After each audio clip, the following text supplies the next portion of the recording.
Est-ce que la série Monarch Legacy of Monsters est un Godzilla raté? C'est la question à laquelle on va essayer de répondre dans cette vidéo. Alors Monarch Legacy of Monsters se passe après les événements du Godzilla de 2014. Et nous allons suivre une jeune fille appelée Kate Randa et son frère caché Kentaro. Et leur but sera de retrouver leur père qui travaillait pour Monarch, une organisation secrète qui travaille sur les titans. Ah oui, et si jamais les Godzilla américains, ça c'est un kaiju, pas un titan. Et cette petite bande d'ados vont être aidés par un ancien ami de leur grand-père appelé Lisho. Donc si vous suivez la chaîne, vous savez que je dis souvent qu'il y a deux types de Godzilla qu'on peut faire, les sérieux et les nanardesques. Et cette série se place dans les sérieux, ce qui est un peu son problème, mais on en reparlera plus tard. Bon, alors comme point positif, je peux citer la musique. En fait, il y a un petit thème qui revient souvent et qui est plutôt pas mal. Autrement, il y a les relations entre les personnages qui sont bien faites. On est dans une ambiance de drame familial à plusieurs moments, parce qu'en fait, le père de Kate jouait une double vie et avait donc deux familles qui vont se rencontrer dans la série. Et j'ai bien aimé aussi l'idée du traumatisme de Kate envers Godzilla. Alors en fait, Kate a vu toute sa vie partir en fumée durant les événements du Godzilla de 2014 et ça rajoute encore plus de drame et d'émotion durant la série. Même si le côté émotif ne va pas aussi loin que dans Minus One qui est sorti la même année. Mais à part ça, dans la série, on voit aussi que le monde entier est traumatisé par Godzilla. Et que malheureusement, ça fait partie de leur quotidien. Il y a souvent des exercices et on voit des panneaux de sortie de secours faits spécialement au cas où Godzilla arrive. Et le fait qu'on voit les gens qui vivent dans ce monde plein de kaiju, ça amène de la crédibilité à cet univers et c'est quelque chose qu'on voit très peu dans les Godzilla. Mais on voit aussi plus de détails de la Terre creuse qu'on avait déjà découvert dans Godzilla vs Kong. Et ça, pareil, c'est intéressant pour crédibiliser cet univers. Bon, là, j'ai parlé des points positifs, mais le problème, c'est qu'il y a aussi beaucoup de points négatifs. Premièrement, la mise en scène qui est complètement banale. Deuxièmement, certains effets spéciaux puent la merde comme dans la première scène de la série. Ensuite... Ouais bon, les effets spéciaux dans Godzilla, ça a jamais été ouf.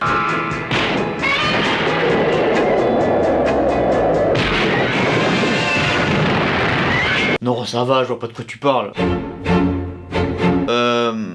Ouais, non, t'as raison en fait. Bon, ensuite, la série se passe dans deux temporalités, l'une dans les années 2010 et l'autre dans les années 60. Mais on passe plus de temps dans les années 2010 et c'est la temporalité la plus débile et la plus chiante. Et elle est débile parce qu'il y a des facilités scénaristiques, les personnages sont parfois très cons et il y a des Deus Ex Machina.